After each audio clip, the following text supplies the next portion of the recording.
কয় হ্রস্ব ইকারে কি, কয় দীর্ঘ ইকারে কি, এই দুটি কি নিয়ে আমাদের সমস্যা রয়েছে। আমরা অনেকে জানি কিন্তু মানি না। কিন্তু আমার মনে হয় জানা উচিত, মানা উচিত। রবীন্দ্রনাথ ঠাকুর আমাদের এটিকে সুন্দরভাবে বুঝিয়েছেন। দুটি বাক্যের মাধ্যমে আমরা এই কি এবং এই কি এর মধ্যে তফাৎ খোঁজার চেষ্টা করব। প্রথম বাক্যটি দেখুন, তুমি কি কাজলকে চেনো? কাজলের বাবার নাম কি? দুটি বাক্যে দুটো কি ব্যবহার করেছি। একটিতে ব্যবহার করেছি কয় হ্রস্ব ইকার, আর একটিতে ব্যবহার করেছি কয় দীর্ঘ ইকার। তো এই দুটি প্রশ্নবোধক বাক্যের উত্তর কি ধরনের বলুন তো?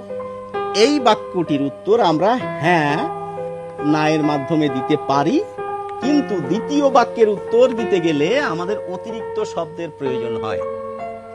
তুমি কি কাজলকে চেনো? হ্যাঁ অথবা না, অথবা মাথা নেড়ে উত্তর দিতে পারি। এই কি যুক্ত প্রশ্নের উত্তর আমরা মাথা নেড়েও দিতে পারি। কিন্তু এখানে কাজলের বাবার নাম বলতে গেলে কিন্তু আমাদের অমল, শ্যামল, কমল এরকম অতিরিক্ত একটি শব্দ ব্যবহার অবশ্যই করতে হয়।